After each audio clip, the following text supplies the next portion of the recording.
I'd say what's important to give a bit of background, a bit of context to what I do is the notion of how valuable, how important government is in determining the value of companies.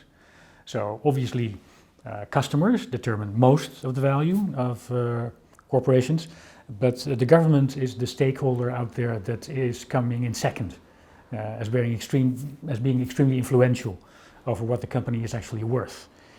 When you put that together with the fact that CEOs worry for years about, in the top 5 concerns that they have, there's for years been geopolitical uncertainty and overregulation, also referring to the behavior of governments.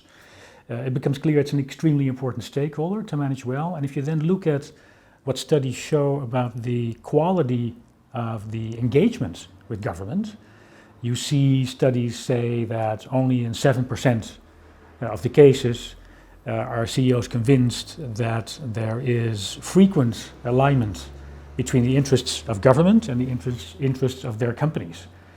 You also see from studies that CEOs and government relations leaders indicate that of all the processes to engage with external stakeholders, the one that is in place to engage with government is the weakest of all of them. So you can really see that, not just because I'm interested in this topic, but that other studies show it's an area where there's room for improvement. Okay, so you're describing this obviously as government relations. So when you look at government relations as a function, right?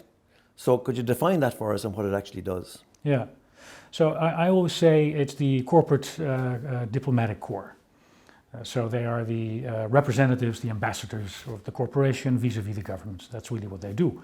And it means that they have a translation role. They need to translate the interests of business to government and the other way around. So government relations officials will put their ears on the ground, understand what the regulatory developments are, where the political climate is heading, and whether or not that's advantageous to the corporation, and bring that information back into the company so that the company can tweak and adjust their strategy to take note of what's going to happen in the environment, or is likely to happen in the environment, or have influence on what's happening in the regulatory environment. So that's where you see the government relations role not just be the listener and the translator, but the influencer and the advocate.